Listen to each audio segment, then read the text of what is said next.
All right, good evening. I'd like to call this meeting of the Board of Education for Regional School District 12 to order. It's just after 7 o'clock. I'd like to ask every one of you, if you have not already done so, you can unmute yourself on Zoom or mute yourself as you like, but you must turn the sound on your Chromebook off. There's usually a button in the top row, maybe 4 in from the right, that's like a speaker with a line through it. You must turn that off and do not turn your speaker back on. Oh, okay. Thank you for being tech support, Mary. Oh, yeah, that's the technical, like, yeah. All right. All right, at this time, Lisa's not here, so I will call the roll. Or actually, yeah, I guess I better call the roll. Joe? Here. John? Here. I'm here. Jim? Here. Alex? Here. Justin? Here. Jennifer? Here. Lisa's not here yet. Michael? Here. Julie's not here. Pete? Pete? Okay.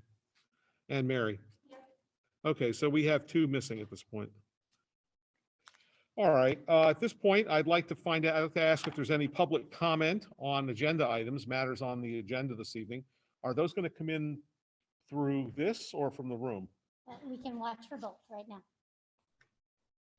All right, if anyone from the public wishes to comment on anything that's on our agenda tonight, feel free to come up to the microphone or wherever is the appropriate place to stand in this COVID meeting.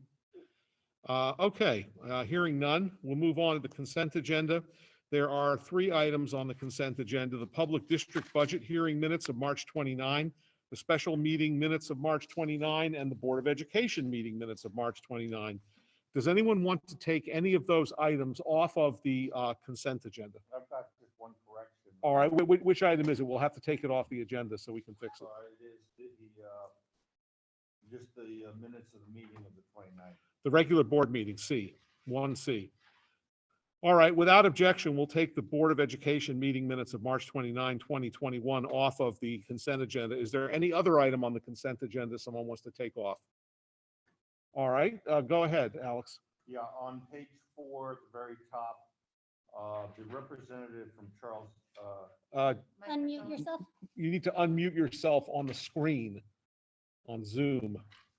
Sorry, can you hear me now? Yes. Okay, on page 4 at the top, the representative from Charles Heavens and Company was not Erica Alex. It was Erica MELARAGNO. That's the only correction I found. That's what it says then. You're correcting it to Alex? No, I guess she resent it out because I sent it in that there was an error. Okay. So that's been corrected. Okay, Okay, good. So is there anything else, Alex? Nope, that's it. All right, then can we, I guess because we've taken it off the consent agenda, all those in favor of is there a motion to adopt the minutes of March 29, 2021 as presented? Second? Second. All those in favor, please say aye. Aye. All those opposed? All those abstaining? Okay, the chairman votes aye and it's unanimous. So the consent agenda is now finished. The next item, the 9th grade academy structure and design, and for that, we'll recognize Dr. DeBrito. Good evening, everyone. I am sharing my screen.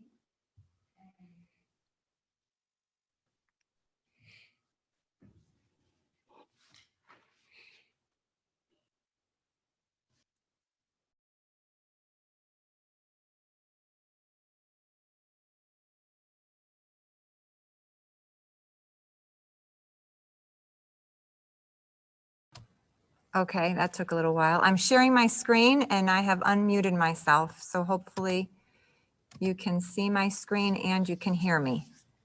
Yes? Okay. So I'm excited to share the 9th grade academy structure and I'm design. sorry, can I interrupt you for 1 second? Does Sure. someone have their sound on? Yeah, I can't get mine, I can't undo my microphone. You want to show me how to do that?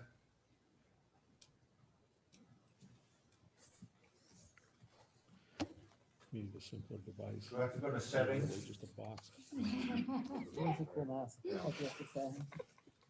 I'll get close, you can look at it. Yeah, it's trains, huh? already did that. Or trolley cars. It still comes through.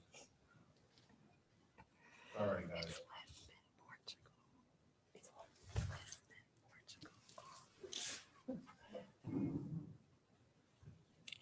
Great. You're a whiz. But we all Okay. knew that. Okay, I'm sorry, please, go ahead, Teresa. Thank you, thank you. In recent years, we've had many exciting changes at Chapag. Before the pandemic, we had begun to reimagine how we would welcome the increasing numbers of students to the high school and how we would implement Megan's vision to restructure ninth grade. Tonight, I am going to share details for this vision along with the work that has already begun to ensure that we do everything possible to provide an environment that leads to success for all our high school students, beginning in ninth grade. The beginning of high school can be considered a fresh start.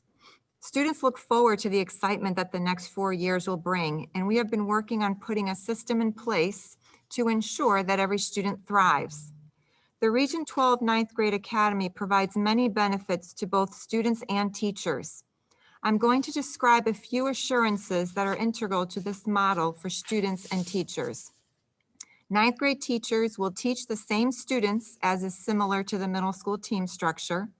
They will have common planning time. They will have time together to learn from each other about their students, time together to learn about their content areas and how they are interrelated, time to develop consistencies for students, time to share ideas and instructional strategies, time to address challenges, time to plan learning experiences, time to celebrate successes, and time to ensure that each ninth grade student is connected and thriving. How do we do all of this? Let's look further at the vision and purpose and relevance of the Academy. Teachers will create lessons that intensify student-to-student interactions, a purposeful manner for students to get to know each other and work together. They will communicate more than ever, include continuous feedback to students, and they will clarify the meaning and teach students to reflect on their own learning. Teachers will fortify their trust in one another, and students will trust their teachers. Teachers will nurture a growth mindset in each other and in their students. Teachers will support each other as they build consistency in their classes. They will create lessons with a lens that transcends every discipline. The why and the purpose is that we want students to leave their childhood or middle level struggles behind, no matter where they are from, even if they had already been walking through the halls of Chapag. We owe it to all of them to have ninth grade feel different and special, a fresh start. The purpose to work alongside each student is to build their bridge to their future. This is not the same bridge for everyone. It's personal. That's the beauty of the design of the ninth grade academy. It is future focused. We began to bring the vision to life last July. Working with a team of 6 teachers, each from different disciplines, we analyzed the learning that we wanted to see in every student, the highly engaged learner. This was followed by a brainstorming of concepts that transcend all subjects, such as systems, energy, patterns, metacognition, relationships. Teachers elevated each other and were very excited about how a concept can transcend all disciplines. This will lead students to recognize the relatedness in their learning. We also took it another step further. We looked at anchoring discipline standards, at the school's core values and beliefs, because we wanted to ensure alignment and further develop how the concept of relationships could be used to help students connect with each other, connect with teachers, connect with learning and growing. Of course, we also needed to motivate and inspire.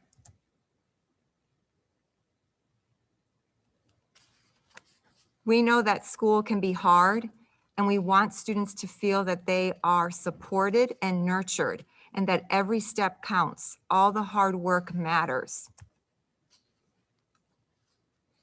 For many of us who have experienced our own children go through the adolescent development phase, there are changes that can cause us concern, and we wonder if our kids are going to find their way.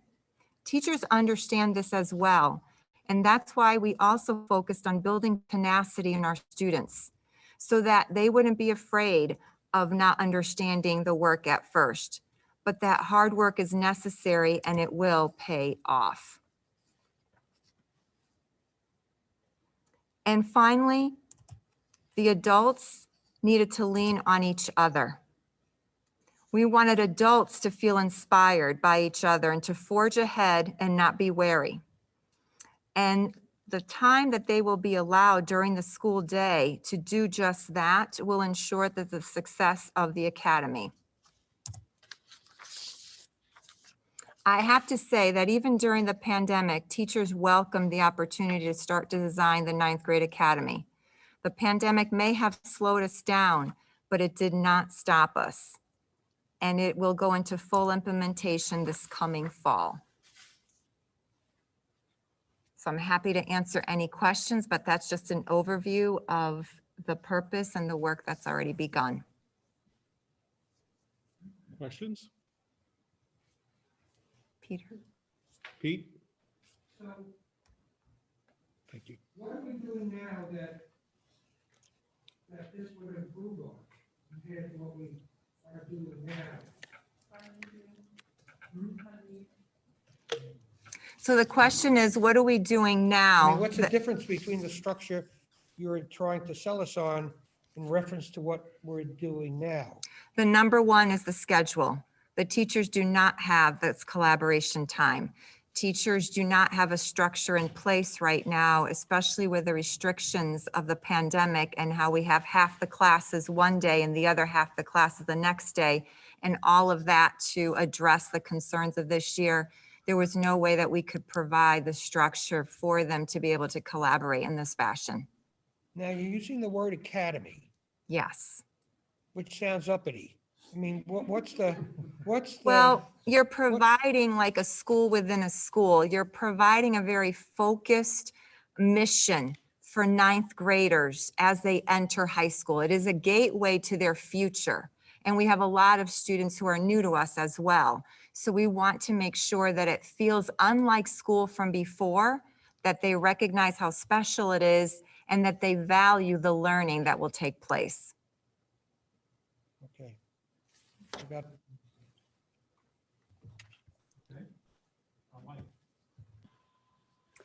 Teresa, I was just wondering if you have specific goals for year one for the program, and if you're planning on looking at a number of different data points like student grades, student surveys, parent surveys, what you're planning. All of the above, for sure, and having counselors attend the meeting as well. We really want to get to know students at a very personal level.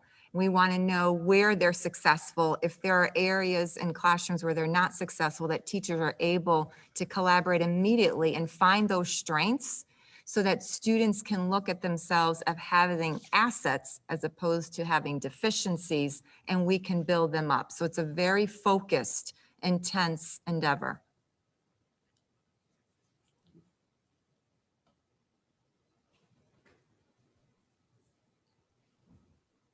Okay, any other questions? Sure, can I make a comment? On the slide that says wary, wary is spelled W-A-R-Y. Thank you.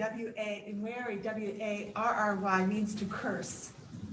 Thank you for that. I'm just saying that there's two different meanings between wary, W-A-R-Y, and W-A-R-Y. You're so right. I didn't even catch that. Thank you. Okay. They're very different meanings. All right. So does this change the structure in any way, shape, or form? Absolutely. Are we changing any aspect of the structure of the 9th grade? Yes, they will all have common teachers. We did not have that before, and those common teachers will be able to connect together on a daily basis with very specific purposes. And how does this fit into our budget? This is not about budgetary impact. Certainly, there's professional development needs that would happen, and that is something that Teresa took into account when creating her budget for curriculum and instruction. There's work that's done over the summer. Again, we pay teachers to do that. That is included in the budget, as it is every year. Teresa typically focuses on different curriculum during different times. So she kind of staggers it. So this summer will really, the work that she started last year with the 9th grade academy to lay the foundation for training for these teachers. But there is not additional need that's out there. This is really about creating relationships, personalizing, introducing students coming to Chapag. And so this way we are learning from them from a holistic approach versus just the math teacher seeing them only as a math student, or the humanities teacher only seeing them as a humanities student. So for us, it gives us a better chance to work with that child as a whole, to understand them and to move them forward. Now, is this being used in any of the other school districts in the state? Yes. The question of if it's used in other school districts, yes. This is not new and innovative. It is just necessary.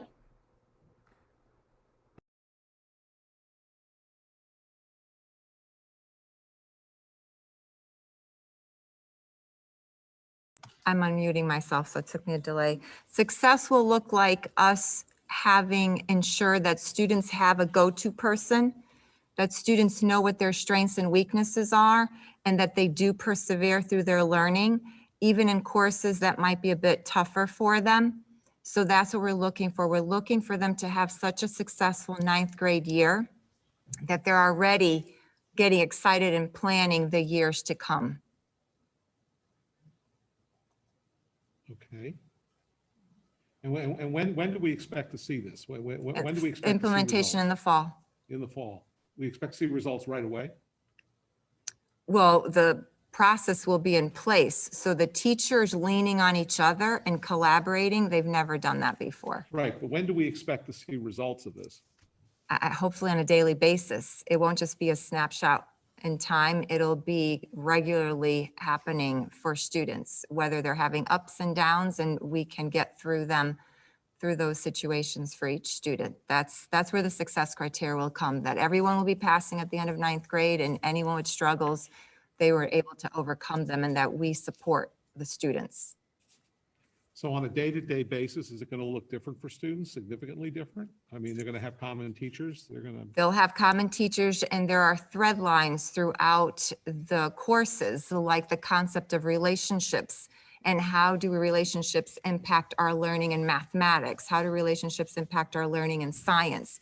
That concept, transcending all disciplines, will be very unique and different. So that's another added piece of the purpose of the academy.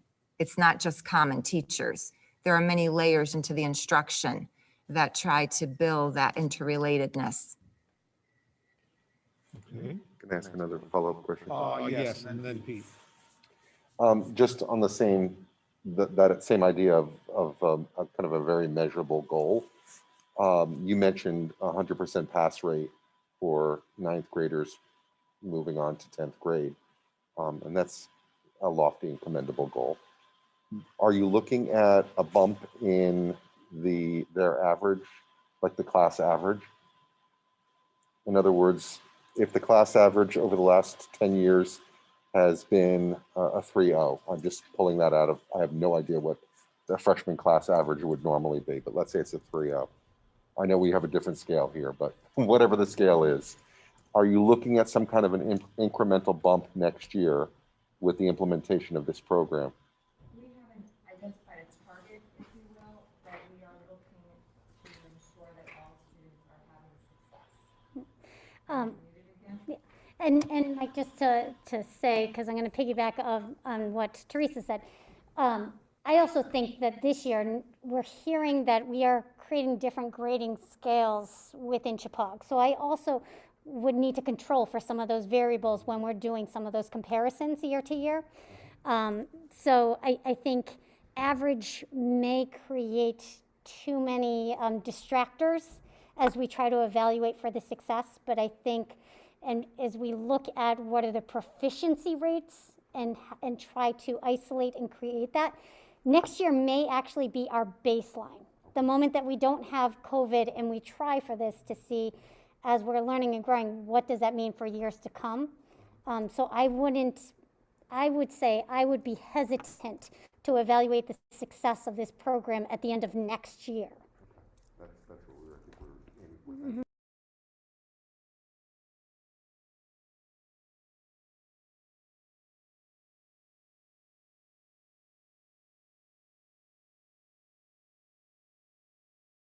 Oh,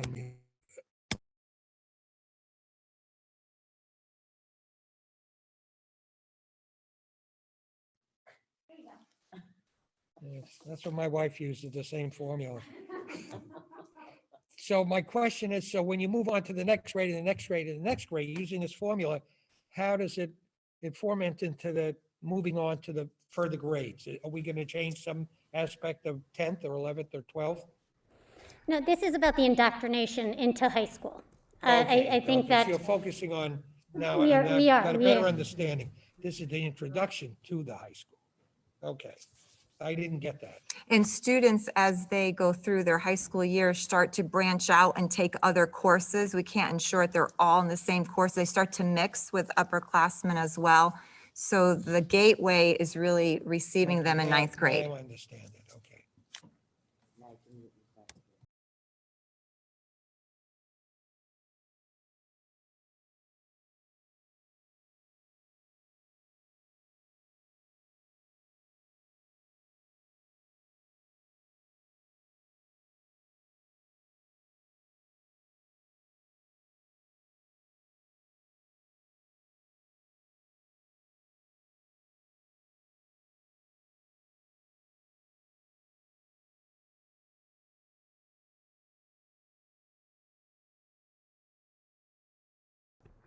All right. Well, as you know, we continue to utilize that same format because I want people to be able to track us from meeting to meeting to make certain we're having our running tally of what is happening with our COVID facts and figures. We hit a pretty important milestone when we returned back from April vacation because at this point, the vast majority of our staff are now considered fully vaccinated, which makes us feel less vulnerable to have to go into shutdown. It makes us less vulnerable to have to go into a remote learning situation.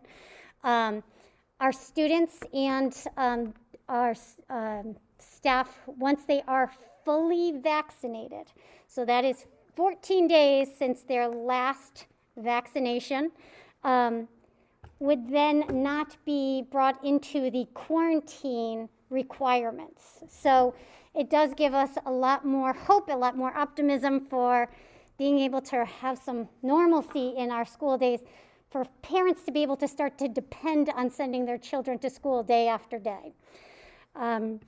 So in our facts and figures, again, we send these out to our families every single week where the families get the weekly total.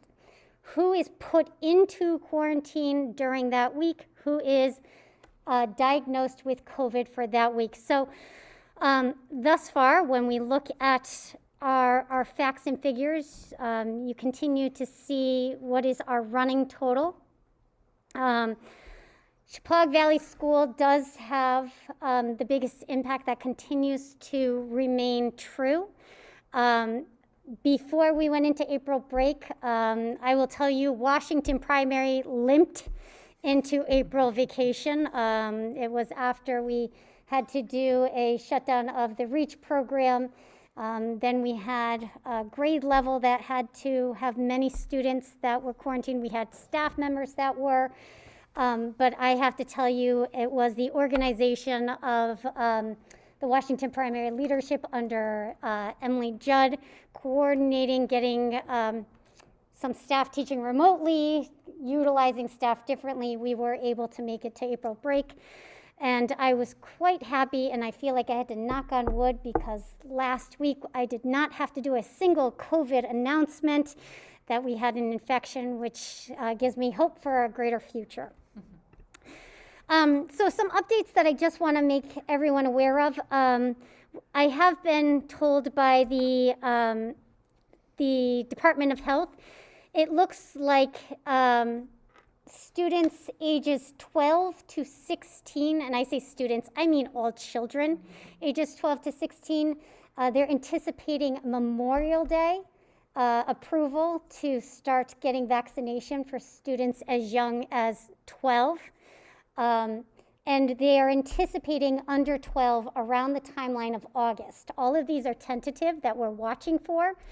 But again, we are certainly, some of our planning is very much dependent on the availability of the vaccination. So we do know that the travel restrictions, we continue to use the governor's and CDC guidelines. CDC guidelines tends to be our guiding star as we try to make certain that we are making safe decisions. We are running our 16 and older clinic tomorrow. Chippewa students have a private clinic that is available to them for the New Milford Health Department. We are also, and thank you to our first selectman, Jim Brinton, who coordinated buses, so our students are also able to get transportation to the vaccination clinic. There will be a Chippewa administrator on the bus too. We certainly want to make certain that as anybody who has had the vaccination, you know you're observed for 15 minutes after the vaccination. But we certainly don't want children traveling on a bus without having some supervision. So we are making certain that there's care from the moment that they leave Chippewa till they return back to Chippewa. We talked about the surge of cases at Washington Primary. We do want to share that we are holding a prom on Saturday, May 22nd. It will be an outdoor prom. This is a thank you to our 3 towns who we've talked about. This is a free prom to our children. And so it will also be a safe prom. One of the things we're currently looking at is that the DPH, when they gave their end of the year guidelines, did recommend testing before the prom. So doing some COVID testing in advance. We are working on the logistics of what that would look like, but who knows, maybe I'll be able to introduce a slow song or two if we know that everybody is safer, but it is one that we are looking for how to allow students to have these memories, have some of these moments that are traditional high school experiences and do it in a very safe way. So we recognize the social emotional impact. And I can tell you that our children are really excited that this is something that is going to be happening. And we have worked with the DPH to make certain that all of our planning has gotten their approval. That said, graduation is also something that is in the works. Our 2020 graduation really was a success. So even though it was developed and built because of COVID, it was actually seen as an enhancement to our regular graduation. So we will be copying the same structure in which there will be a parade through our 3 towns, as well as starting in Sherman for our Sherman students coming over. We will have the outdoor graduation with a screen. We will be planning for both recorded speeches as well as some live presentations. And the big difference this year is that we will be looking to allow students to actually cross the stage to get the diploma. So we will have some of that pomp and circumstance, but we actually saw a lot of success with what happened last time. So, you know, having people fill up their carload seems to work rather than giving out restrictions on tickets for people to get seating. So again, our goal is to stay one step ahead of COVID. Typically with all of the planning, what I do is we plan restrictively, and then as opportunities avail themselves, we open up the opportunities. We do not want to set our children up to be disappointed. There are so many things already. So there are things that we hold tight to, and if we are able to expand and add things that make it even better, I'd rather have the enhancements be seen as a gift versus something that we are taking away. So that concludes my update on COVID. Are there any questions that I can answer about our handling of the pandemic at this time.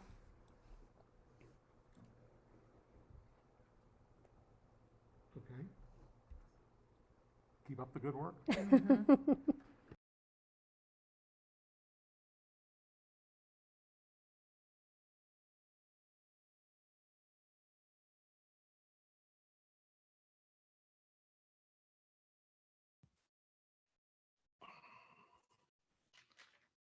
We're gonna have to find a new way to record these meetings.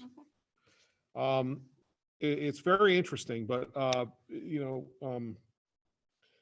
wanted to indicate that, well, no, I probably shouldn't mention that because of the basic rules, so I'm gonna have to pass on that. The question, though, that's been occupying me over the last few days, been doing a lot of reading, and one of the things we're going to have to start planning for soon is how to get these masks off and how to go back to it may not be the normal way of doing things, but to a different way of doing things. One of the concerns that was raised in an article in today's New York Times, or actually an op-ed piece in today's New York Times, is that when we take ourselves and wrap ourselves in plastic and stick ourselves in the basement, one of the things we no longer interact with is the many valuable bacteria and germs, in essence, that are in our environment. Some of those regulate our pulmonary systems and cardiovascular systems that have a lot to do with our health. There may be some pretty devastating things like COVID out there, but of the millions of organisms we come into contact with in a normal life, most of them are benign. The great most of them are benign, and a number of them are actually beneficial. And so what they're saying is we're going to have to, we can't end COVID by remaining locked down. And so that's going to present some unique challenges as we try to climb out of this thing. But and the scientists don't know because they haven't done enough study yet on this. But if they're right, we could be altering our biosphere in a way that may not end well. And so they're very concerned about this. So we're going to have to, now that we scared the hell out of everybody into wearing a mask and hiding in the basement, we may have to drag them outside again, and we may have to start interacting with each other. So that's something that we're going to have to plan to do, and it's not going to be easy. And it's going to have challenges, and we're going to have to be taking some steps into the unknown. The one thing I will say, though, is Region 12 will follow the science. Region 12 will listen to the health experts and the virologists and the public health authorities, and we will make sure we do this in a safe and deliberate way. But if anybody thinks we could just continue this forever, they're wrong. We can't. And so we're going to have to start planning to get out from under this at some point in the future. And I just wish us well in that regard. I'm going to turn it over to Megan for the superintendent's report. All right. Well, thank you, Greg. And it is one that I think you bring up an excellent point, and it is one that we should constantly have on our horizon, which is not to sustain the pandemic and the conditions that we have to operate, and looking for what are the steps that we take and what are the conditions in which we start taking those steps. And so I appreciate and echo what you're saying. Well, when you tell me you're bringing graduation back to the Chippewa campus, that's when I know when we're making progress. I don't know. It's pretty successful somewhere else, so it's kind of a hard one where people are just really like it where it is. That said, so then let me step it up some more then for you, Mr. Kava, because we will be holding an 8th grade graduation here at Chippewa outdoors. So we will be reintroducing in-person 8th grade graduation, as well as the Aloha celebrations at the elementary schools. So we are trying to bring things back to in-person. They will be outdoors. We will be requiring masks, but it is one, again, we want to introduce some of those traditions, celebrations of our students' accomplishments. So those we are looking forward to, and planning is well underway. Speaking of planning, one of the situations that I think upset me most during the entire pandemic was the suspension of the REACH program in its fullest effect. I can share with the board tonight that we did receive the ESSER 2 grant funding that has been approved by the state. So the $106,000 that we were awarded is going to be used to hold a 6-week kindergarten readiness program. We will be utilizing a structure in which the students, it's not just so academically focused, it will have an element of feeling like a camp. We will have arts that are happening. There will be a lot of movement.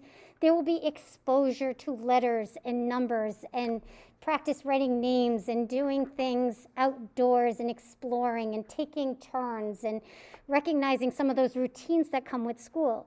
Well, in addition to this, we've also been able to order for the program 30 iPads, new reading intervention materials, as well as new reading testing kits for students in grades K through 2. Our response to the pandemic is to really, through the recovery monies that are being offered by the state, we are working with early childhood education to make certain we are building that up. Whereas we are accelerating our learning at some of the others, it is really an exposure opportunity to make certain our students are ready. They're comfortable in the environment when they walk into kindergarten in the fall. We did replace oil tanks at Washington Primary and Booth Free School during April vacation. I had high hopes of shutting down the heat and thinking April vacation was a good time to do that. Mother Nature had other plans, so it was through the thanks and coordination of Don O'Leary and Nicole Grant in which we were able to get deliveries of oil, get things set up, kind of shift some solutions that happened, but we were able to restore the heat just in time for the cold spell that happened last week, but it was not without some chilly moments at the school, but it is now functional and working well. We do have a bit of a mystery at the barn when it comes to some of our copper and water levels, but in true style of how we do things here in Region 12, we have turned this challenge into an intellectual curiosity. We have our students working with us to find the water levels. They're measuring the different pH levels in the barn, copper levels, looking at nitrate levels. And so as we try to figure out what is happening with our pipes, we're also bringing our students in to help us solve, as we've also introduced some outside companies so we can really get to the root cause of what's going on with our water. But right now I can tell you our animals are fine. We are porting water.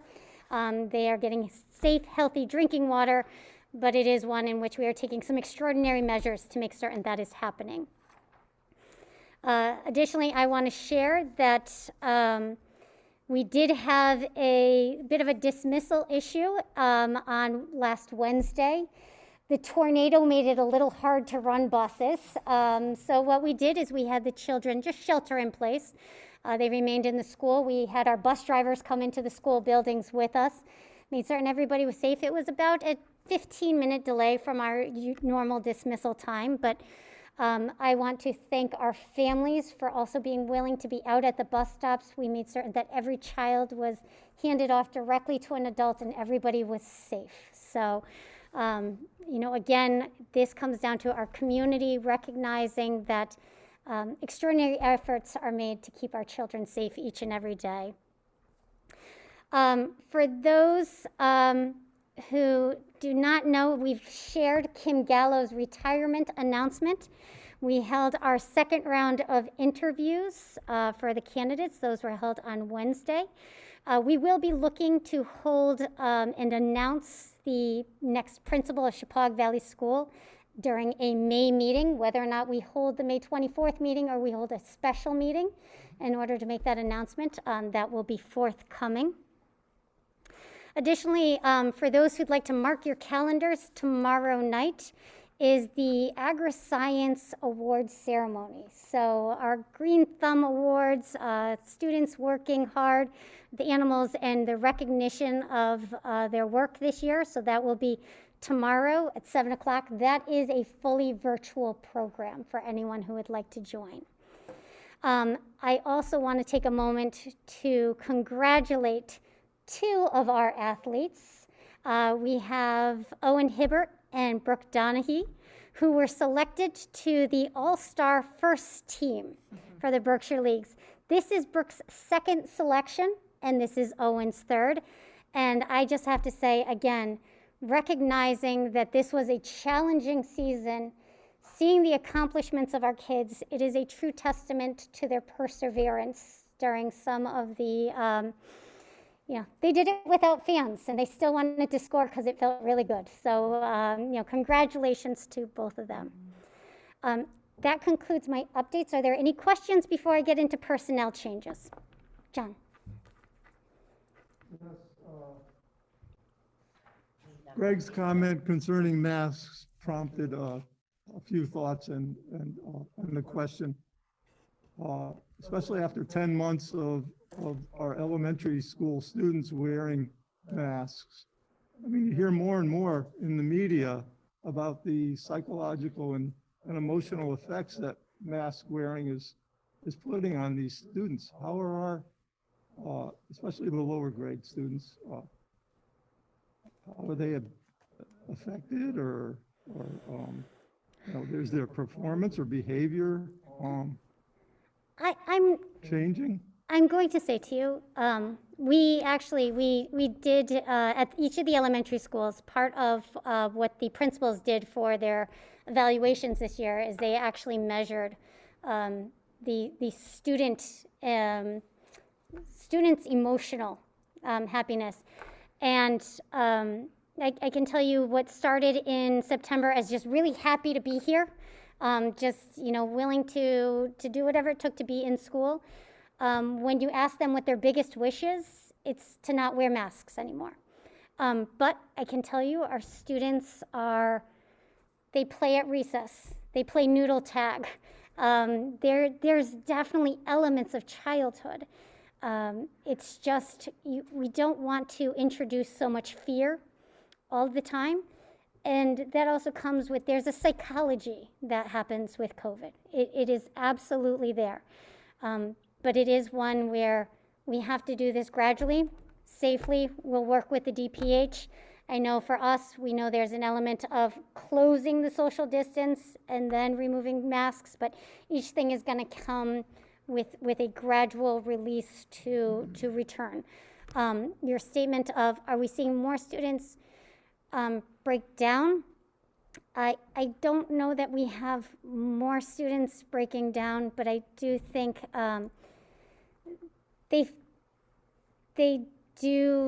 there's a little bit more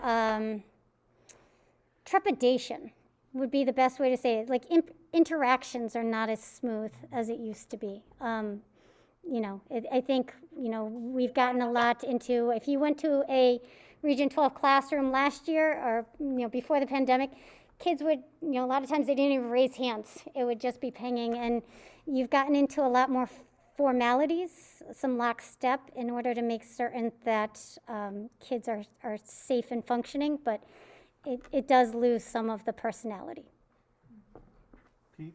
Yeah, Greg, earlier you spoke about opening up early, correct? Yes, more or less, correct? Well, Not no, yet. what I was saying.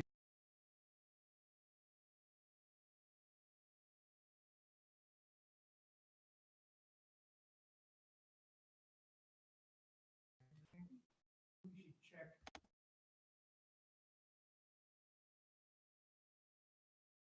Exposure, opening up and making a mistake, and having the repercussions of students getting sick or fatally sick, whatever the case may be.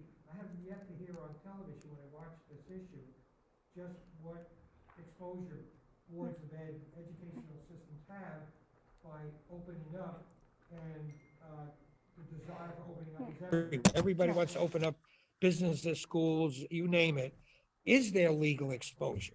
What happens to us if a parent has a problem with a student, and are we at risk Well, in any way, shape, or form? Right, and this is where I'm going to say, as far as risks and where we are, we continue, I meet weekly with our departments of health with our medical advisor. There is nothing that we're going to do that is because we feel like we're done with masks. That's not the way. This is not about a feeling. This is about being guided by those who have the medical expertise. I think that as we continue to evolve, I think one of the biggest factors is going to be the availability of the vaccination and what that does, the statements of herd immunity and, what percentage allows us to start introducing some of the liberties such as not taking masks. That's only going to come with the medical guidance that we've been given by epidemiologists. And, people ask me, how do we make decisions? I say there are 3 organizations we work with. We work with the American Pediatric Association, we work with the CDC, and we work with the DPH. That's where we get our guidance from.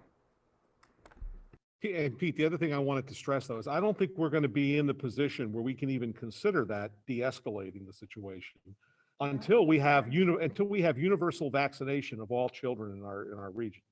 I think. We'll never know who's being vaccinated and who isn't. The way we're living today is some people refuse, some people do, some people don't. So my only issue is eventually, in the litigated society we live in, that it wouldn't be uncommon for someone to say the reason they have a problem is because somebody didn't do something or whatever the case may be. And parents want to send their children into a system that they feel has followed the rules extensively to the effect that they shouldn't have to worry about any aspect of the issue. Well, So Pete, that's my only concern. Now, we're Yeah. always at risk. No, You can be sued at any time. I understand that. I think we look at that. I think what we try to do is act prudently. We act with the advice of medical professionals Okay. that Megan outlined. And I think that we do just about the best that you can do. But at some point in time, if that what was it, epidemiologist that wrote that op-ed piece, if that person's right, there are going to be people that are going to complain because you didn't, Right, yeah. because you kept wearing masks and forcing everyone to stay at home and wrap themselves in this stuff. You didn't allow the normal processes that are important to human life. There's a lot we don't know. And I think we're going to have to wait till we do know more. But I think the most important thing we need to do is to get as many people vaccinated as is humanly possible. And we need to get to the point where children can be vaccinated so that we can then have situations that give us opportunities to make our way back from this to whatever extent we can. Look, there's also, I've read stuff that tells me that this may be an annual inoculation. You may have had your 2, but you may need a 3rd, and you may need a 4th a year after that, and a 5th a year after that. This may become like the flu. And maybe it mutates to the point where it's not as dangerous, or maybe because of the vaccinations, it's not as dangerous. But we need the best people researching this, looking into this, and getting some answers. Now, unless I missed something, it's a way that we know in our system who is and who isn't vaccinated. What do we do? I mean, what are we doing to know that? What are we doing? As of right now, we don't always know who gets the flu shot and who doesn't. And that's why I say part of this is recognizing when the availability happens. Right now, we do not have a requirement for our students to be COVID-19 vaccinated. That is not, and I still think that the science is too new on the vaccination to start throwing requirements down on that. So it becomes a question of availability and people being able to protect themselves. Yeah, I mean, Pete, there are some things that we've determined that are virulent enough that you don't get to participate in things like school if you haven't been vaccinated against them. Measles is one, smallpox was another before that was conquered. And so there are certain things where decisions will have to be made because they're so dangerous. This may not be one. This may be something that's dangerous, but it might be dangerous more to vulnerable populations. The more they're learning, the more they're learning about a raft of different reasons why some people suffer with it terribly and others don't. And so that's what we need. We need that research. We need that basic research done, and we need it no matter how we have to get it, because otherwise we're not going back to normal in the near term. And I think that's may end up being a mistake. That's why I'm just saying we need to stay on top of that. But fortunately, we have good people. Okay, I am going to move on to personnel. Yep, thank you. All right, so I have some retirement notifications that I am I guess, happy and sad. Happy for them, sad for us. But Ginger Flanagan is our food service cafeteria director at Chippewa Valley School. She will be retiring effective of June 11th. For those who don't know Ginger, she is the heart of the cafeteria. Her commitment and dedication to the health and nutrition of our students is second to none. Ginger has been part of the cafeteria transformation. As you know, before COVID, we had introduction of paninis and smoothies, and she's constantly looking for how do we make certain that our students are excited about their lunch. And I know her work with Nicole, they've been shoulder to shoulder on transforming, but then also creating magic during the demands of this pandemic, where she's now supplying food to all 4 of our school buildings, and that happened so quickly. So we wish her the best. So we have her upcoming retirement. I also have to announce the retirement of Jay Stewart. She is retiring effective June 30th. For those who don't know, she is a legacy in these hallways in this building, not only as a Chippewa graduate, but with a proud legacy of educators here at Chippewa. Jay has truly spent her life as a Spartan. So she not only is she doing our PE, our health, working with our senior projects to make certain that our students are graduating with the best experiences possible, she also built up our field hockey team to make it the force to be reckoned with.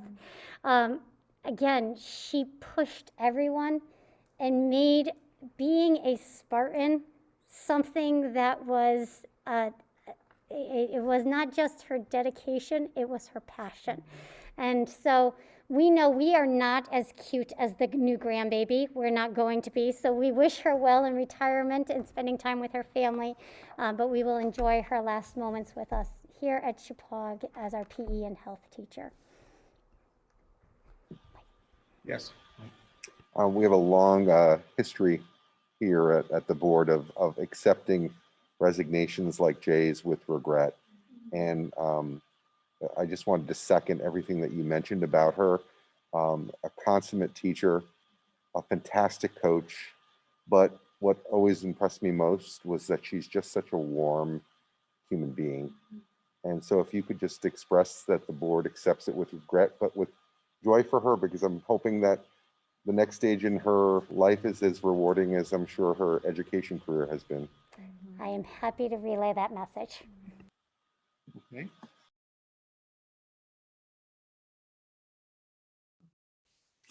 Yes, tonight I'm just going to give a few highlights of the budget financial report from March 31st. And what else? Most of the lines that changed in the underage and overage columns are COVID related, all of them. Line 116, the nurses, a little bit over budget by 5,000. Unemployment insurance, we've talked about that in the past and the reasons why. They're at $8,440 or 26% over. And about the highest overage was the fuel oil usage, basically because all the windows and doors are open to the weather. And that is costing us $51,000 more than what was budgeted so far, and we still have 2 months to go. Hopefully the weather will get nicer and we won't have to use as much oil anyway. But and the underage tutors by almost 20%.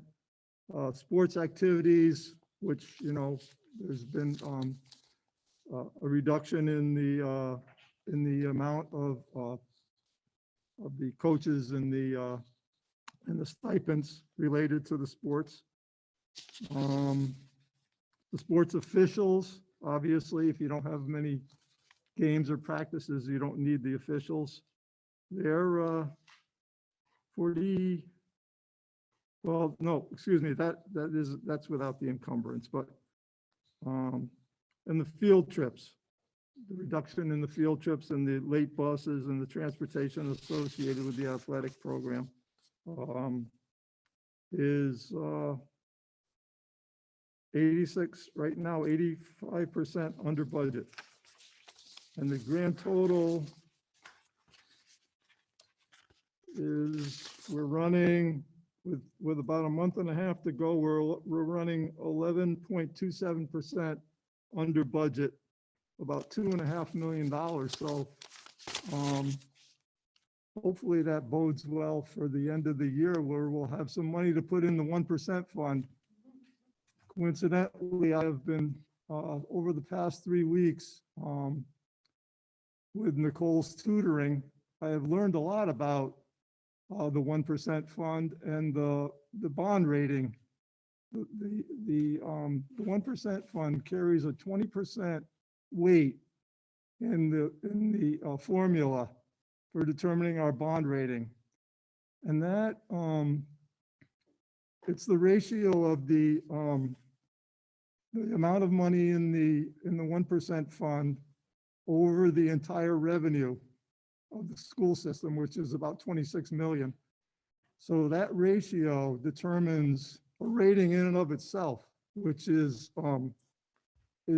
not as good as our overall rating. It's actually what's dragging us down, although we do carry the highest bond rating that a regional school system can obtain at present. But if our 1% fund balance, I'll have to admit, falls below a certain amount, that's going to drag the potential bond rating down. Only if you borrow, and this this formula is not always, it's not like a credit card where your credit history determines your rating. It's only when Moody's or Standard & Poor's reevaluates the school system or the potential borrowing. So, but anyway, yeah, that's about it. Greg? Yes. Go ahead, Jim. Have you heard anything about the bill in the legislature with regard to the 2% from the regional school districts? Has there been any action on it? I don't know of any. I don't think it's moved at all yet, but that's usually the way it is. Usually everything moves on the last day of the session. We are a little concerned. It's gotten wrapped into a couple of other things, whereas we would have liked for it to be a standalone. It's gotten wrapped into some others, so we continue to watch it. Now, with any luck, it'll manage to squeak through. We do have a number of legislators who are keen on it, so we're hoping that that makes it through. All right, we'll move on to committee reports. Mary, Cabe? I wanted to tell you that the immunization, the religious exemptions being taken out, that bill has moved on from Congress. They voted yes, but it has been amended so that it is now you're grandfathered from kindergarten to 12th grade if you've already had the religious exemption, where before it was only high school. So that has changed, and there is no date so far for the Senate vote. Also, I wanted to talk to just mention to have the herd immunity, we need to have like 95%. What do we have here at Region 12, Megan? Do you happen to know? I don't have all of the information as of right now. We have what is the self-disclosures. I know, for staff, anybody who signed up through our clinics, I have that information, but I don't have all of the facts and figures where I'd put a percentage on it yet, but I can tell you we're north of 80% for our staff right now.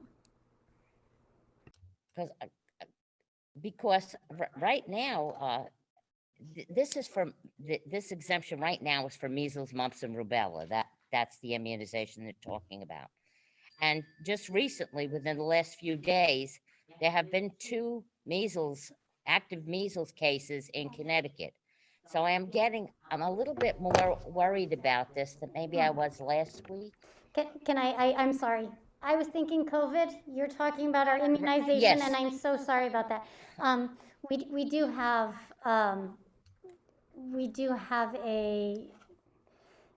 it's school dependent. There are some of our schools that have a higher percentage of unvaccinated students.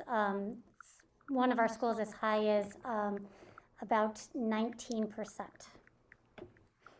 that are not vaccinated. So that would mean we have no herd immunity at that school. So this is something that's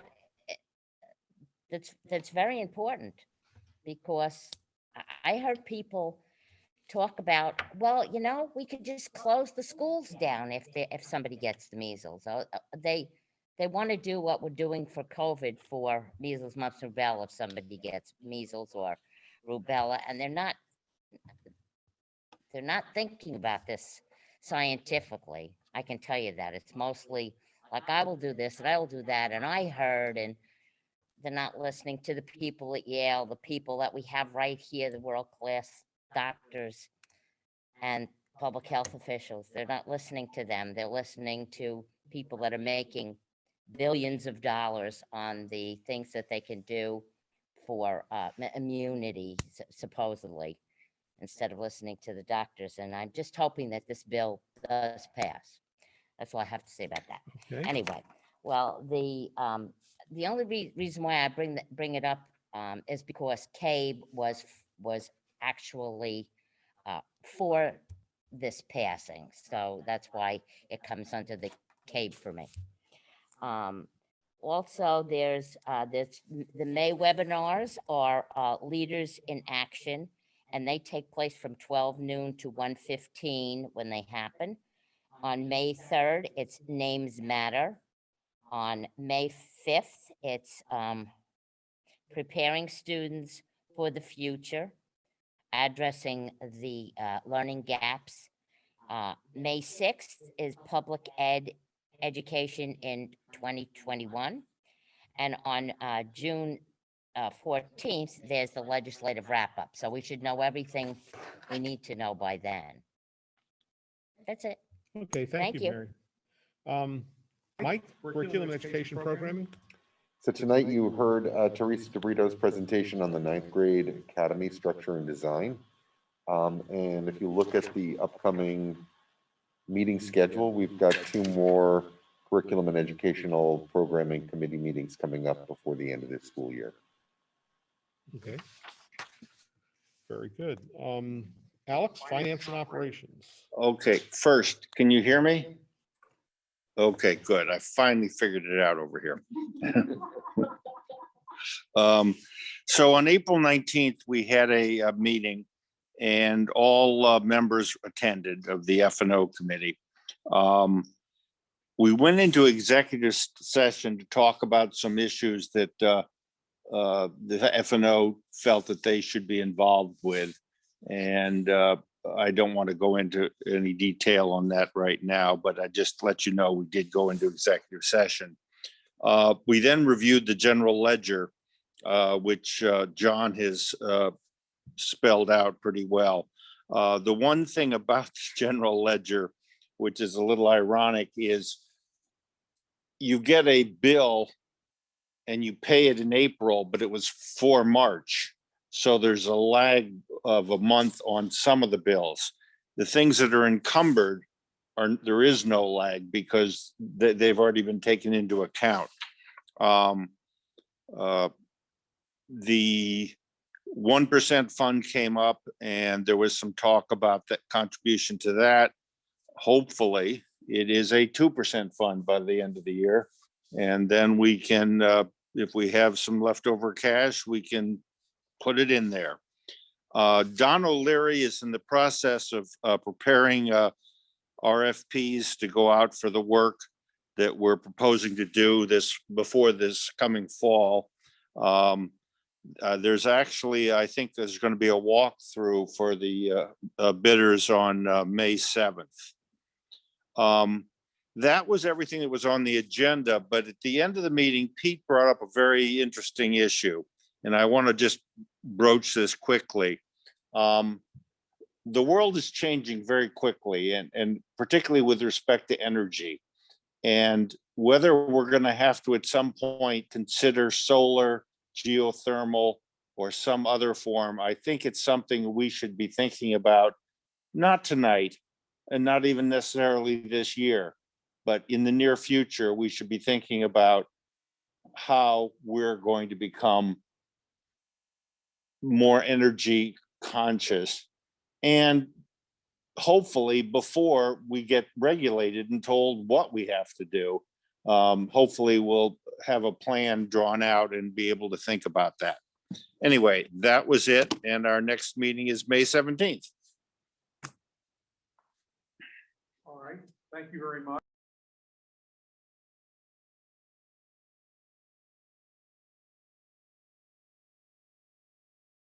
So I can't, I have no ability to turn it on and get in there. So you'll have to get me a different way.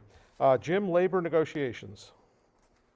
There are no negotiations going on at this time. I had been told earlier, and maybe I just haven't been tuned in enough, but that we were gonna be negotiating with the nurses, but.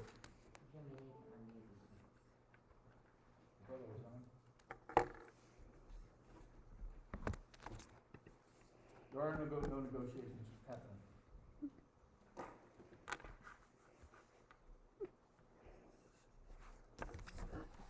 Okay. All right, no, I'm good. I'm on. Okay. I'm back. Strategic long-range planning, Julie's not here. Is there anyone else from the committee that wants to say anything? Otherwise, we'll just wait for the next time she's here. I just, Oh, yeah, yeah, I'm sorry. that's okay. Julie asked me to just update everybody. We met on April 5th. And really, Julie discussed with the committee the idea, the decision to postpone engaging a consultant to help with the long-range plan. The thought process is really to postpone for a year, given the current environment, which we all thought was a really good idea. I know that Julie met with Megan and Greg and Mike, who also supported that decision. We just think that once this heck of a year is over and we have a better chance next year to really promote all the goodness, we will do so. Also, at the end of June, we talked about the brochure, hard copies being sent out to Region 12 families in the mailer. And we will also be promoting feverishly on social media as well, which will be very exciting. And also just a brief discussion about enrollment and how we can advertise openings for certain grades for tuition and students, and agree that the main focus of our marketing efforts should be attracting families to our community. So that's all we were discussing. And we meet again on the 24th of May. Okay, thank you very much. Appreciate your filling in. We'll move on to new business and updates. The first is an update on policies, the transition to the shipment policies process. I'll turn it over to the superintendent. Well, thank you very much.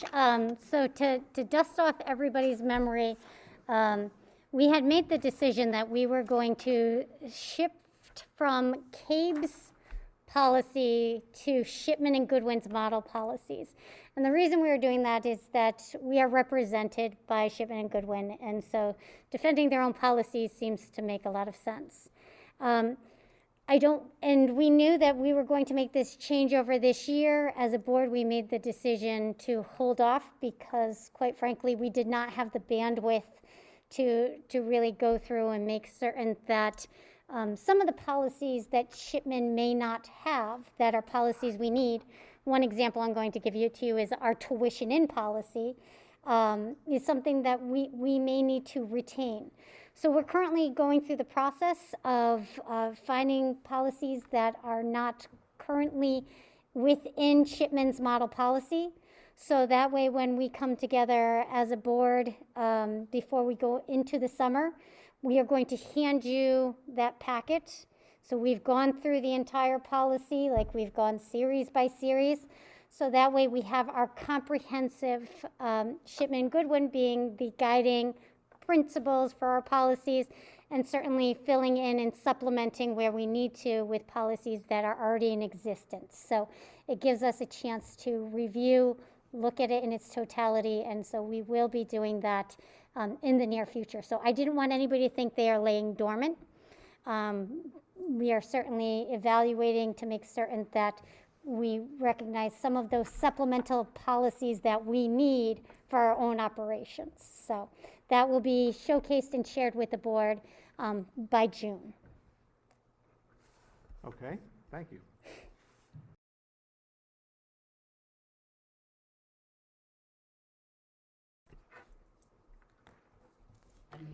What is the annual cost of the Shipman and Goodman? Is it a contract or? Nope, Shipman Goodwin is approximately $7,000 a year. CABE is substantially more. And right now we hold both in place until we know that if we're going to fully go over to Shipman Goodwin. You can modify your membership with CABE if that's the decision the board makes as we move forward. Financially, it is more fiscally responsible for us to be with Shipman and Goodwin. There's been a lot of times at board meetings we've wordsmithed some of CABE's wording, and I've taken it to Shipman, so then I'm paying Shipman for their legal advice. So that's been something that we've dealt with in the past, but I can tell you Shipman's policies are cheaper than what we are finding at CABE at this time. We can eliminate the need for two and just go with the one provider. That is our hope, yes. Thank you. Anyone else with questions on the policies? All right, and if that's the case, I'll move on to the next item, which is an update on the agri-science lab building project. And I guess that's me. Well, at this point in time, our punch list is done. But the project's not done because we made some change orders along the way, and some of those are just dribbling in and drabbing. We should have those pretty much finished soon. One of the things we had was an issue in the main barn of being a little bit cloudy and rainy in there. I mean, it was very moist, and we needed more ventilation. I mean, the thing is, it's a metal building, and it was designed to be somewhat ventilated, but it's not always convenient to do. So we have some doors that are coming in. So the large animal area, which is getting the worst of this problem, will have doors similar to the ones on the horse stalls, so that they'll be very heavy. I don't want to call them screen doors. That's what O&G's been calling them, but they're actually doors with metal grating on it that allows the passage of air in and out, and that's going to solve the problem. Those should be in sometime by the third week of May. And then there's a few other small things that are going on like that. We've got a couple of larger issues that we'll talk about later that we're working on and we're making progress on. And what my hope is that by the time we get to August, it'll be the last meeting of the building committee. And that's my goal. My goal is to get the building committee out of here. One of the big items we have to do is we have to decide whether we're going to accept the fields and landscaping that's been done. I don't know if any of you have been up on the soccer field, but I complained bitterly about that field. And believe me, I was on top of that for a while. And the net effect is the landscaper went out and seeded that thing, seeded the you-know-what out of that field. And the grass up there is about as good a stand of grass as I've ever seen. And it is really, we may be able to start light use of that field in the fall. Now, of course, we should have started last fall, use of the field, but because it's delayed, but we thought we would be locked out for another 2 years, basically. And it looks like we may be able to do games up there in the fall, not practices, but games. And that advances the program quite a bit. So we're very pleased about that. It's turning out quite nice. I think if you've been around the school and seen the way it looks, your building committee has flogged everything, and I think we've just about gotten this place done. And it's been a long process. We are definitely not on time, but we are still just barely under budget, and we expect to finish the job on or under budget. And after the amount of time it's taken, after the number of change orders we had, after the number of things that have gone sideways and upside down on this thing, that's nothing short of a miracle, of a miraculous event to actually bring this thing in under budget. I mean, just the fact that the state took 18 months to finance it alone added millions of dollars to the cost. And so we're looking forward to being finished with it. I think we have perhaps one of the best campuses around, period, for a public high school. And I think that it's, and now I want to turn our attention to this board into getting into and helping with the other programs in this building, because I think we clearly are a desirable place. When you have hundreds of people standing in line to pay tuition to go to a public school, that should tell you that we are in demand. But I'm not going to rest, and I don't think we should rest, and I don't think I know the superintendent's not going to rest until we are the most desirable place, until we are the best place, until we can offer every level of education in every one of our programs. And I think that's the critical thing, because we have the critical mass of involved parents, we have the critical mass of good students, we have an outstanding staff, and we've got a financial standing where we're in good shape, and we're well managed, and we're conservatively managed. And I think under those circumstances, we owe it to our kids to really be the best public school system that they can go to anywhere. And I think we have a realistic chance to achieve it. That's the goal. That's where we're headed. And I think ag science is going to be one big stepping stone to getting us there. I think we've between that and the science labs, think about it. When we started this project, we had science labs that were last built before DNA was sequenced. I mean, those labs were 40 some odd, almost 50 years old. They hadn't had a lot done to them in that period of time. And now we have state-of-the-art science labs. Now we have a state-of-the-art agri-science program, the first 21st century ag science program. And I think that's a testament to it. So as far as the building project goes, it never seems to quite end, but it's almost there. We're just about on the cusp of putting a fork in it. And we'll talk about some of those issues later, but that's all I have to say. If you have any questions, I'd be happy to answer them. Mary. I just wanted to say, I've never seen anybody who quite keeps up with things as much as you do, Greg. And I'd like to thank you for that, because it's because of you that this is turning out so well. Thank you. No, thank you. Thank you very much. It's been a long process, but the important thing is when serving on a board of education, I've served for probably almost 25 years of my time here in Connecticut. I've served in public office, either elected or appointed public office. And I cannot say that anything has been remotely as rewarding as serving on a board of education. I think this is really just where it all happens. This is the most important thing a community does, is educate its young people, and to be involved in that and to be helping to support it and to be learning so much, because it's a learning process. Boy, I came in here thinking, 12 years ago, I came on this board thinking I knew everything about education, and it didn't take me long to realize I didn't know a thing. And that I had to learn that, and I got to learn that for some very good people on the board, and some outstanding staff and leaders in our district, and also from a lot of really involved parents and some students. And I think it's just, it's just a wonderful thing. So I'm happy to be a part of it. It's my, I think, I want to say my pleasure, but that's not quite it. I'm just happy to have had the opportunity, is all I can say. Okay, so if we're ready to move on to highlights on community conversations from the April 25th, which I understand went very well. I was not able to attend at the last minute. Well, I'm biased because I was the one presenting, so it's hard for me to give you a sense of what it is. But I really thank you, Mary, for not only just establishing the opportunity, but pushing me right into the opportunity to be able to showcase our schools. And I think it is the chance to highlight some of these things without an agenda. And we have spent so much time on agri-science because it is the baby of the family. It has needed more attention, but that doesn't mean that nothing else was going on. So really it gave a platform to showcase the other things that are also happening.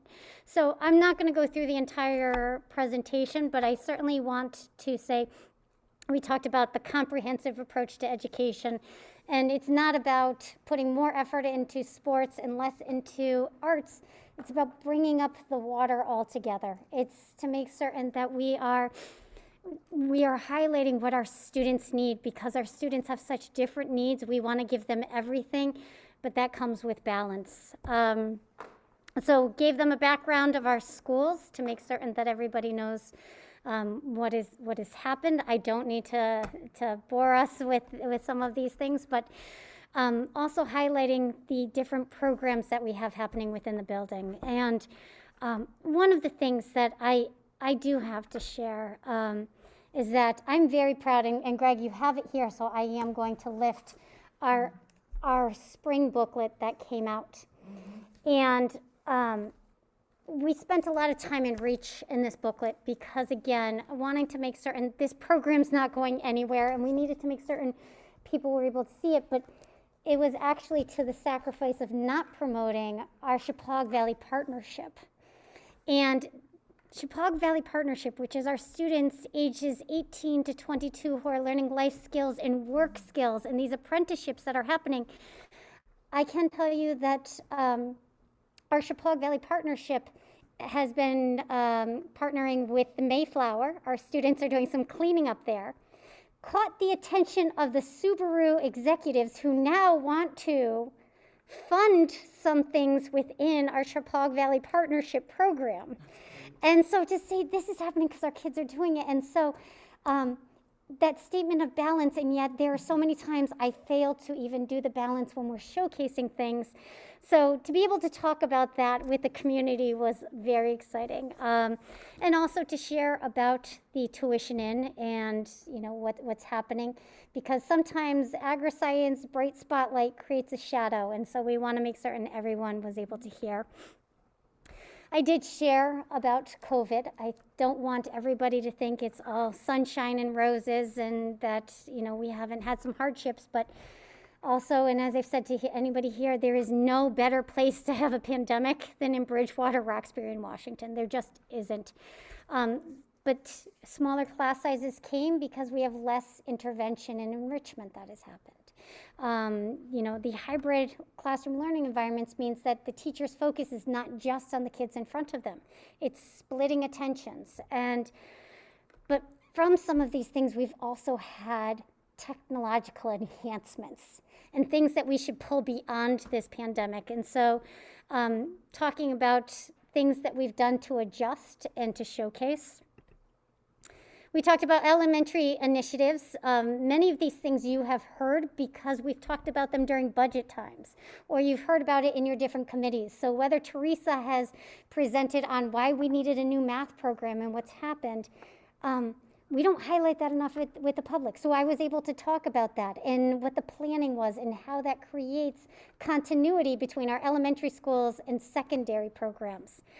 Talking about computer science, the initiatives we're looking to build, and the Spartan program that you've all heard Rich Namo's presentation of what we're trying to do and the importance of our students learning about not just, say no to drugs, but, drugs have changed from back in the 80s and making certain that students understand vaping and the prescription drug abuse that is prevalent now and what's happening and how we're adjusting to that, as well as the garden initiatives. And our garden initiatives that are happening at the elementary schools, it's about applying the learning that they have, taking them outside of the classroom and really celebrating mathematics within the garden where you're trying to figure out area and perimeter and calculating what is the pH in the soil and what do we need to do different. That's happening for our students as an applied science. And then, of course, I talked about Chappaqua. I couldn't help but brag and put the whole, U.S. News and World Reports up there. That is not subtle. But I also wanted to talk about the college opportunities that we have. Our partnership with Naugatuck Community College, we've talked about that here at the board. We've talked about our academic competitions. We've also talked about our Career and College Center. And some of the things that we're doing now, that it's not just promoting college, we're also promoting that career readiness. by us offering certifications in different things through agri-science, and how do we evolve and enrich and grow? And from that, also, how do we grow opportunities, and you're going to see in the future planning, but also highlighting what we have on this campus. There are so many things our students can take advantage of that don't exist on other campuses. And, you know, one of my favorite statements comes from a parent. Julie King always says, "We're fighting above our weight class." And I love that because we do go toe-to-toe with the opportunities that are presented to students, even in a small school statement. So the small school with the big opportunities. I had to brag on our tennis courts because anybody who has not been up, they need to see this. But, you know, just going up to the campus now, if people have not been up there in a long time, it is a different experience altogether. And it's not just the new face of agri-science, it's the metamorphosis that is happening. And so we talked about the community partnerships that we have, about the fact that we will have our adult learning classes that will be starting in 2022.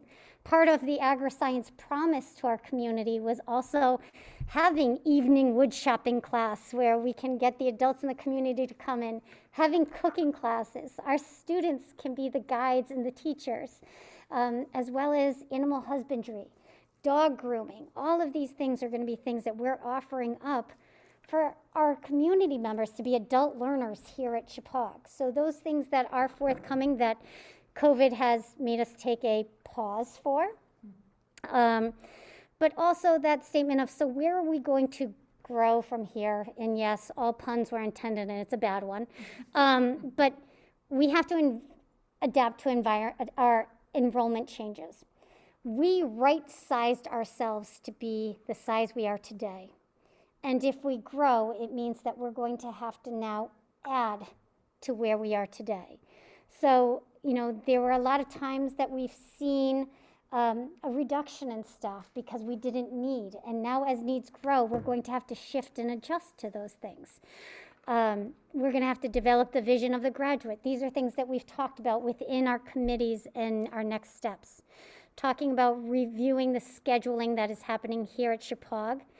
This year, we did extended periods. That's not block scheduling. I do not want to accidentally trip into block scheduling. We need to academically make decisions that are best for students, and that comes with research committees and looking at what is the best choice based on the academic demands our children are facing. But that also comes with a clearly articulated and connected curriculum, and that is something that Teresa always has on her horizon, and taking a look and saying, how does one change impact something else? Course offerings, are we taking away from something by offering something else? So making certain that's happening with connection. Recognizing that we have to support our community's growth. And right now we're currently exploring a daycare option within one of our school buildings, and how would we work with that? But really, we need to have resources for community members. And how do we support that as a school? As you all know, the improvements we're doing in facilities, you know, even Alex, when you talked about the update, you know, recognizing the energy efficiencies that we need to keep on our horizons, and all of that is part of our growth plans and where we're going. Not just expanding the trade certification, but also more internship opportunities. The goal of schools should be to open up students' eyes to what are the opportunities beyond that graduation stage. And for us, so many times, you know, in life, kids knew that they could either be a doctor, a lawyer, or a teacher. And now they've added, you know, they want to be a video game designer. But we want to make certain they know what does that job look like, and sometimes walking in the shoes and being part of that. And we have that happening with our agri-science students, and there are certainly ways we can grow and learn from other connections. Conversations on the Green just talked to me about adding internship for getting our students to learn video production and having an internship through them in event coordinations. So tapping into some of those opportunities, because those really are going to enrich our students' options for the future and where they want to go. And then I, of course, gave them our contact information. So that was, Mary, I did that much faster tonight than I did yesterday. But, you know, we certainly expanded. But to say to you, there's no surprises because this is everything that you designed and everything that as a board we have been talking about. So it's just a nice opportunity to showcase it. I believe we had about 55 participants at one point on Sunday who came to be part of the conversation. So it was a nice event. If anybody would like to see that, I was told that this was through the Gun Memorial Library, and there will be, they recorded it, and the recording will be available, so that if you'd like to see it, you can go on their website under, it's Gun Memorial Library programs, and it'll be there, so that you can see it yourself. Everybody, a lot of people commented to me how much they enjoyed the update. That was one of my ideas, is the fact that people had no idea where we were now and where we the vision of going. And I knew most people knew about the agri-science program and that what we were doing with that, but there was so much other things going on that people had no idea about. And I thought that the community might like to see that, and apparently they did. So thank you very much, Megan. It was a wonderful presentation. Mike? Yeah, it's a great idea, Mary. Thank you for pushing that, and excellent presentation, Megan. Even though I wasn't there, but it looked fantastic. I'm sure it got people excited. And you did one little lie though. There was a surprise embedded in that presentation to me, and that was the planetarium opening up in 2022. Making it happen. I'm like, the science geek in me, even though I'm an English teacher, the science geek in me is very excited. What's going on?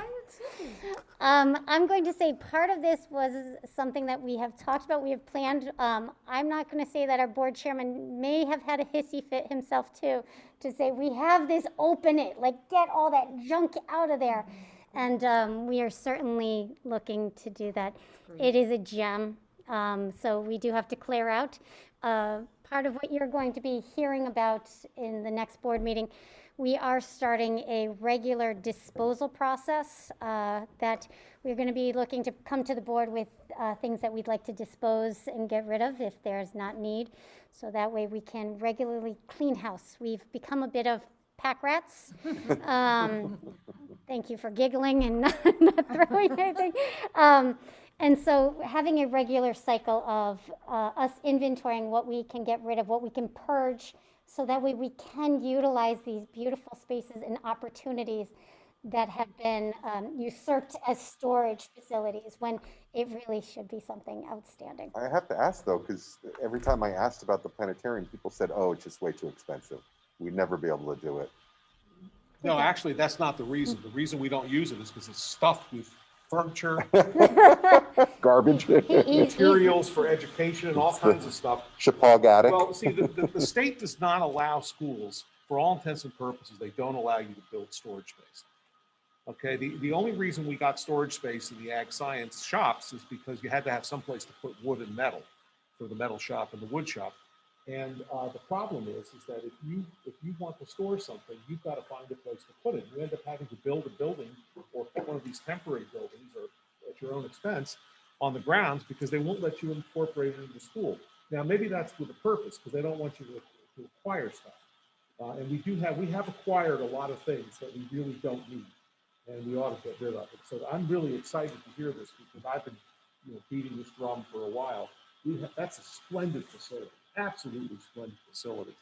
And why we don't have that and why we can't jumpstart some kind of program and a little bit of astrophysics here, I don't know why we can't do it. But now the answer is it'll be open in 22.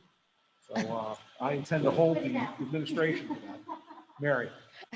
I have to tell you, we were saying that when I was on the board the last time and I got off in 1997.